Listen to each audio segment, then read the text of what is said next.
Hello दोस्तों, मैं Rakesh Roshan study with रोशन में आप लोगों को स्वागत करता हूँ। ठीक है, हमने जैसे बोला था कि स्वतंत्रता संग्राम के समय जो पुस्तकें लिखे गए थे, समाचार पत्र का संपादन किया गया था, उसके बारे में मैं बताऊँगा। तो मैं वीडियो लेकर हाजिर हूँ, ठीक है, उसके बारे में। और आप लोग से गुजारिश है दोस्तों कि हमारे चैनल को सब्सक्राइब कीजिए, लाइक कीजिए और शेयर कीजिए, ताकि जिस तरह का भी वीडियो हम पढ़ाई से रिलेटेड डालें और उस तरह का वीडियो का नोटिफिकेशन सबसे पहले आपके पास जाए। चलिए आगे बढ़ते हैं। तो हम चालू करते हैं समाचार पत्र में संपादक।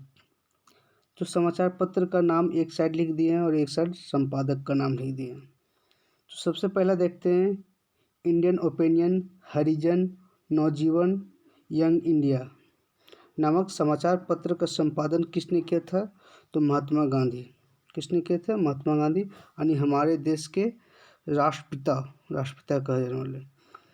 बहुत लोग कहते हैं कि राष्ट्रपिता कहकर संबोधित किसने किया? तो सुभाष चंद्र बोस ने संबोधित किया था। लेकिन कुछ लोग कहते हैं कि सुभाष चंद्र बोस ने भी आपका बापू कहकर संबोधित किया था, लेकिन ऐसा कहीं आज तक कोई किताब में लिखा हुआ नहीं है। ठीक है, महात्मा गांधी को हम लोग बापू कहते हैं, लेकिन आज साक्ष्य कहीं नहीं मिलता है कि बापू शब्द का इस्तेमाल सबसे पहली बार सुभाष चंद्र बोस ने किया। ठीक है, उससे चलिए आगे बढ़ते हैं। डॉन नामक पत्रिका का संपादन किसने किया है? तो मोहम्मद अली जिन्ना ने किया है। वही जो आपका पाकिस्तान के निर्माता कहे जाते हैं। दूसरा है मराठा और केसरी नामक समाचार पत्र का संपादन किए थे बाल गंगाधर तिलक। किसने किए थे? बाल गंगाधर तिलक। यही तिलक का जब मृत्यु हुआ था 1 अगस्त 1920 को, तो उसी से महात्मा गांधी तिलक फंड नाम के एक फंड चालू किए थे। उसमें 1 करोड़ से भी अधिक आपका रुपया जमा हो गया था और उसी आपका रुपये से क्या हुआ, असहयोग आंदोलन को चालू किया गया था 1 अगस्त 1920 को। New India Commonwealth Annie Besant ने प्रकाशन किया था। न्यू इंडिया और कॉमनवेल्थ नामक जो समाचार पत्रिका था उसको एनी बेसेंट ने प्रकाशन किया था। और एनी बेसेंट वो पहली महिला थी कांग्रेस की अध्यक्ष बनने वाली। ठीक है, ये पहली थी। अगर लेकिन कहीं पूछ दे कि आपका प्रथम भारतीय महिला जिसने कांग्रेस की अध्यक्षता की थी, तो सरोजिनी नायडू हो जाएगी। नेक्स्ट हो जाएगा 5 नंबर लीडर नामक समाचार पत्र का संपादन मदन मोहन मालवीय ने किए थे। लीडर नामक समाचार पत्र का संपादन किसने किए थे? मदन मोहन मालवीय। हम लोग जानते हैं कि मदन मोहन मालवीय को भारत रत्न से सम्मानित किया जा चुका है भारत सरकार के द्वारा, और उसके साथ में अटल बिहारी वाजपेयी को भी सम्मानित किया गया था। लीडर मदन मोहन मालवीय से आते हैं। यही मदन मोहन मालवीय हैं जिन्होंने बनारस हिंदू यूनिवर्सिटी की स्थापना की थी 1915 ईस्वी में। और बनारस हिंदू यूनिवर्सिटी जब जाइएगा तो सबसे फेस में आपका मदन मोहन मालवीय का मूर्ति मिलेगा। आते हैं गद्दर नामक समाचार पत्र का संस्थापक कौन है? तो लाला हरदयाल है। कौन है? लाला हरदयाल। और गद्दर से आप लोग को याद होगा एक गद्दर पार्टी था जिसका स्थापना लाला हरदयाल ने किया था सैन फ्रांसिस्को में 1913 में। सैन फ्रांसिस्को कहने का मतलब अमेरिका में। आते हैं 7th नंबर सोम प्रकाश ईश्वर चंद्र विद्यासागर ने संपादन किया। सोम प्रकाश का संपादन किसने किए थे? ईश्वर चंद्र विद्यासागर ने किए थे। वही ईश्वर चंद्र विद्यासागर है जिन्होंने विधवा पुनर्विवाह का उन्मूलन किया। उन्होंने 1856 में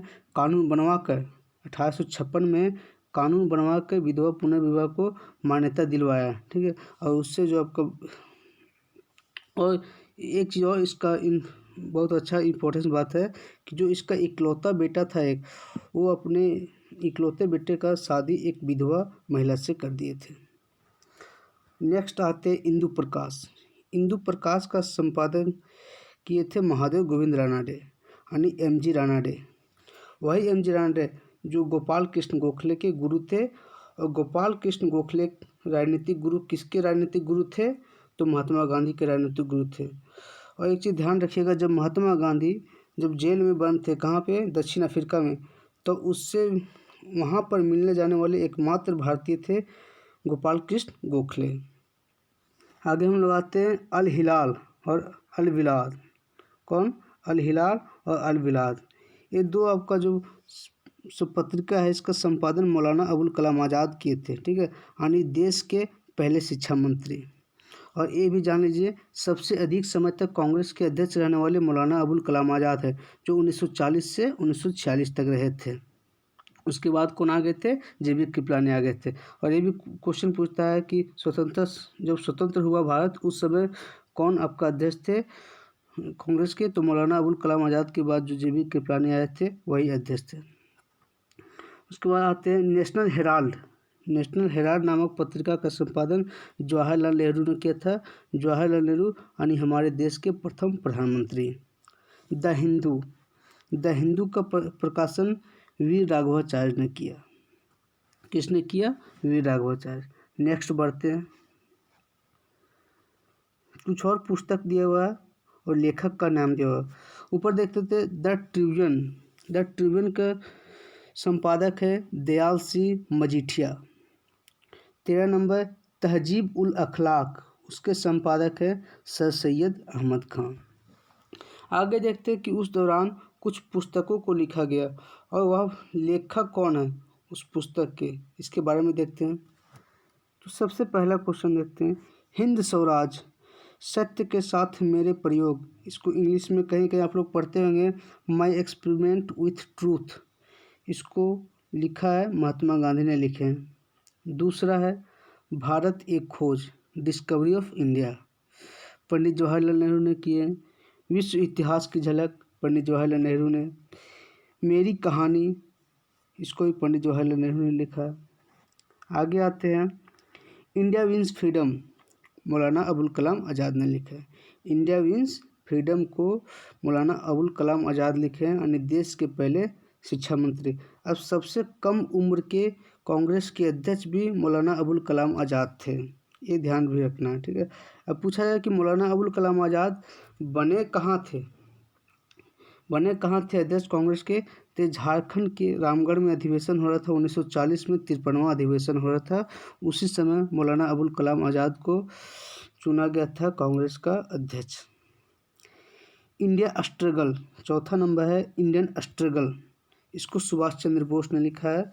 सबसे गर्म खून के व्यक्ति, तुम मुझे खून दो मैं तुम्हें आज़ादी दूंगा वाला नारा, याद रखना इस बात को।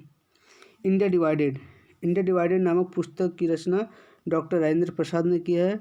वही डॉक्टर राजेंद्र प्रसाद जो हमारे देश के प्रथम राष्ट्रपति हुए और संविधान सभा के अस्थायी अध्यक्ष भी रहे थे। इसको संविधान सभा के अस्थायी अध्यक्ष इन्हें बनाया गया था 11 दिसंबर 1946 को बनाया गया था। मैं नास्तिक क्यों हूँ, इस पुस्तक की रचना भगत सिंह ने किया था। गीता रहस्य द आर्कटिक ऑफ आर्यंस, इन दोनों पुस्तकों की रचना बाल गंगाधर तिलक ने किए थे। नील दर्पण, ठीक है, नील दर्पण दीनबंधु मित्र ने किया था। नील दर्पण का रचना किसने किया था? दीनबंधु मित्र ने किया था। बाल गंगाधर तिलक से एक चीज़ और याद रखना है दोस्तों, जो भारत में होम रूल की स्थापना किया गया था 1916 में, वो एनी बेसेंट और बाल गंगाधर तिलक ने मिलकर किया था, अलग अलग तिथियों में। आते हैं आनंद मठ की रचना बंकिम चंद्र चटर्जी ने किया है। आनंद मठ की रचना किसने किया है? बंकिम चंद्र चटर्जी ने किया है। और यही आनंद मठ से वंदे मातरम को लिया गया है, जो हमारे देश का राष्ट्रीय गीत है। सत्यार्थ प्रकाश को दयानंद सरस्वती ने लिखे हैं। दयानंद सरस्वती से याद रखना है, ये मूर्ति पूजन के विरुद्ध थे। रश्मि रथी, उर्वशी, ये दोनों पुस्तक की रचनाकार रामधारी सिंह दिनकर। तामायनी नहीं होगा, एक कामायनी होगा, यहाँ पे गलती से लिखा गया है, इसको लिखा है जयशंकर प्रसाद ने। गीतांजलि, बोरा और बादल, ये आपका लिखा है रविंद्रनाथ टैगोर ने। चलिए यहाँ से एक चीज़ और देख लीजिए, ध्यान दीजिएगा, ये जो गीतांजलि है, ठीक है, गीतांजलि के लिए 1913 में रविंद्रनाथ टैगोर को नोबेल पुरस्कार मिल चुका है साहित्य में। और गीतांजलि लिखा कब गया था? तो 1911 में लिखा गया था, ठीक है। चलिए आगे चलते हैं। मधुशाला मधुबाला, मधुशाला और मधुबाला, ये हरिवंश राय बच्चन ने लिखा है, यानी अमिताभ बच्चन के पिताजी हरिवंश राय बच्चन ने लिखे हैं मधुशाला और मधुबाला को। आगे आते हैं, कलम के सिपाही मुंशी प्रेमचंद के कुछ पुस्तकों का नाम। कलम के सिपाही मुंशी प्रेमचंद के कुछ पुस्तकों के नाम तो देख लीजिए, गोदान है, गबन, नमक का दारोगा, पूस की रात, कर्मभूमि, रंगभूमि, ईदगाह, कफन, सोजे वतन। और इनका पहला पुस्तक था, मुंशी प्रेमचंद के पहला पुस्तक था सोजे वतन। ये भी ध्यान रखना है, कहीं ऐसा ना कहीं पूछ दे कि सब किताब का नाम याद है, लेकिन अगर पूछ दे कि मुंशी प्रेमचंद का प्रथम पुस्तक का नाम बताओ तो वहाँ भूल जाएं। तो उसका प्रथम पुस्तक है सोजे वतन। और एक चीज़ ध्यान रखिएगा कि मुंशी प्रेमचंद को कलम का सिपाही से उपाधि से सम्मानित किया गया है, लेकिन ये भी ध्यान रखिएगा कि अगर क्वेश्चन यह पूछ दे कि आज़ादी के बाद का कलम का सिपाही किस कवि को कहा जाता है तो किस लेखक को कहा जाता है, तो व्यक्ति हो जाएंगे फणीश्वर नाथ रेणु, ठीक है। आगे चलते हम लोग, मैला आंचल, देखिए वही आ गया फणीश्वर नाथ रेणु। मैला आंचल को किसने लिखा है? फणीश्वर नाथ रेणु ने लिखा है। फणीश्वर नाथ रेणु को क्या उपाधि दिए भी हम लोग? आज़ादी के बाद का कलम का सिपाही। आते हैं 17 नंबर, बंदी जीवन। बंदी जीवन को सचिंद्रनाथ सन्याल ने लिखा है। 18 नंबर, समाजवाद क्यों। समाजवाद क्यों जयप्रकाश नारायण ने लिखा है। वही जयप्रकाश नारायण जो दिवाली के दिन हजारीबाग सेंट्रल जेल से स्वतंत्रता संग्राम के समय अपने 5 साथियों को लेकर फरार हुए थे।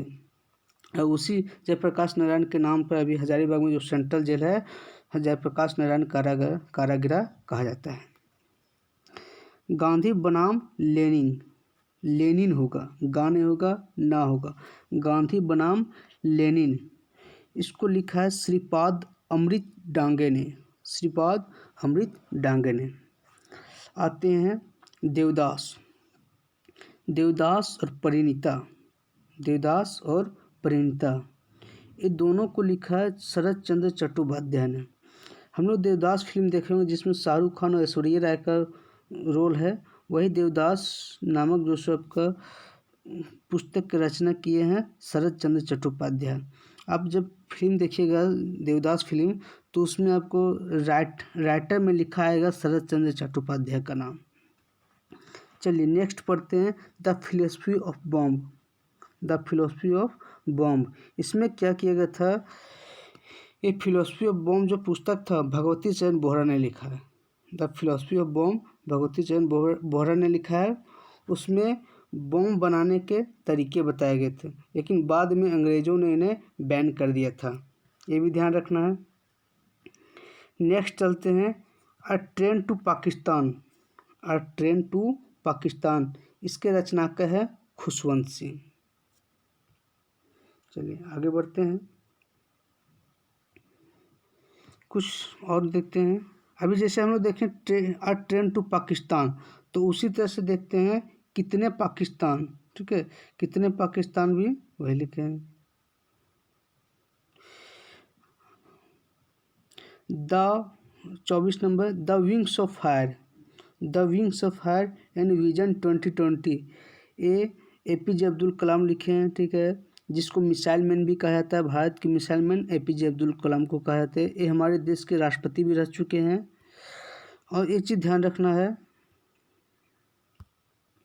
क्या हो गया, सॉरी दोस्तों, थोड़ा सा मिस्टेक हुआ है। हाँ चलिए देखिए, ये जो है द विंग्स ऑफ फायर, ठीक है, ये APJ अब्दुल कलाम की आत्मकथा भी है, ये ध्यान रखिएगा। यामा। यामा के रचनाकार है महादेवी वर्मा। यामा के रचनाकार कौन है? महादेवी वर्मा। और इसी यामा जो पुस्तक लिखे थे, इसमें क्या मिला था महादेवी वर्मा को? ज्ञानपीठ पुरस्कार मिला था। क्या मिला था? ज्ञानपीठ पुरस्कार मिल चुका है किसको? महादेवी वर्मा को। किसके लिए? तो यामा के लिए मिल चुका है। चलिए नेक्स्ट चलते हैं 26 नंबर। मेरी 51 कविताएं। मेरी 51 कविताएं के रचनाकार हैं अटल बिहारी वाजपेयी। मेरी 51 कविताएं के रचनाकार कौन है? अटल बिहारी वाजपेयी। अटल बिहारी वाजपेयी। और इनको भारत रत्न भी मिल चुका है। अटल बिहारी वाजपेयी को हम लोग जानते हैं किसके साथ? मदन मोहन मालवीय के साथ मिल चुका था। ये आपका इतने बीमार थे कि इनके घर जाकर इन्हें दिया गया था, अटल बिहारी वाजपेयी को सम्मान दिया गया था भारत रत्न को। आगे चलते हैं नज़रबंद लोकतंत्र। नज़रबंद लोकतंत्र ये लाल कृष्ण आडवाणी लिखे हैं। नेक्स्ट है द इनसाइडर, नरसिम्हा राव लिखे हैं। लज्जा, अमार भाई बेला द्विखंडितो, तस्लीमा नसरीन लिखी है। A suitable boy true life, a suitable boy true life, ठीक है, विक्रम सेठ ने लिखा है। सैटेनिक वर्सेस ये सलमान रश्दी लिखे हैं।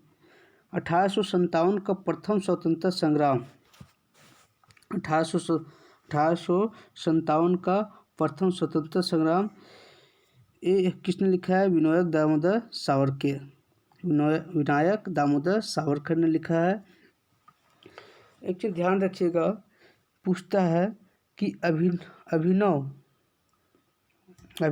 भारत एक जो संगठन था उसके संस्थापक कौन है? तो विनायक दामोदर है, ठीक है, विनायक दामोदर सावरकर, वही यानी वीडी सावरकर भी कहीं देता है। तो क्वेश्चन ये भी तो पूछ सकता है कि विनायक दामोदर सावरकर ने अभिनव भारत की स्थापना कब किए थे? तो 1904 में किए थे। याद रखिएगा कब किए थे? 1904 में। और एक और क्वेश्चन पूछता है इससे रिलेटेड कि अभिनव भारत के पहले उस संगठन का नाम क्या था? कहीं नहीं मिलता है, लेकिन आपको बता देते हैं, यह इसका नाम था पहले मित्र मेला। क्या नाम था? अभिनव भारत का पहले नाम था क्या? मित्र मेला नाम था, याद रखिएगा। चलिए आगे चलते हैं। लाइफ डिवाइन, ठीक है, लाइफ डिवाइन के रचनाकार कौन है? अरविंद घोष, ठीक है। एक देता है डिवाइन लाइफ, ठीक है, डिवाइन लाइफ देता है, उसका नाम है शिव घोष, ठीक है, शिव घोष या तो ऐसे कुछ नाम है, तो ध्यान रखिएगा, ठीक है। ये दोनों में आपका दोनों सेम है। लाइफ डिवाइन है, एक डिवाइन लाइफ है। तो लाइफ डिवाइन के रचनाकार अरविंद घोष है, जबकि डिवाइन लाइफ के रचनाकार शिव घोष है। आगे चलते हैं। As you like it, Macbeth, Othello, the merchant of Venice, Romeo and Juliet, ये आपका किसने लिखा है? तो विलियम शेक्सपियर ने लिखे हैं। आगे चलते हैं हम लोग। मीन कैंप यानी मेरा संघर्ष, इस पुस्तक के रचनाकार हैं एडोल्फ हिटलर, जर्मनी के हिटलर कहे जाने वाले मीन कैंप की रचना की है। दास कैपिटल, कम्युनिस्ट मैनिफेस्टो, ये दोनों पुस्तक की रचनाकार कौन है? तो कार्ल मार्क्स हैं। बस इतना याद रखिएगा दोस्तों। मैं आप लोग के साथ फिर से जुड़ूंगा को और अच्छा तरीका का वीडियो लेकर, ठीक है। तब तक आप लोग से विदा लेता हूँ और आप लोग से गुजारिश है कि इस चैनल को लाइक कीजिए, सब्सक्राइब कीजिए और शेयर कीजिए, ताकि सपोर्ट हो हमको भी और आप लोग के साथ मैं जुड़ा रहूँ, वीडियो बनाते रहूँ ऐसा ही इंटरेस्टिंग फैक्ट वाले।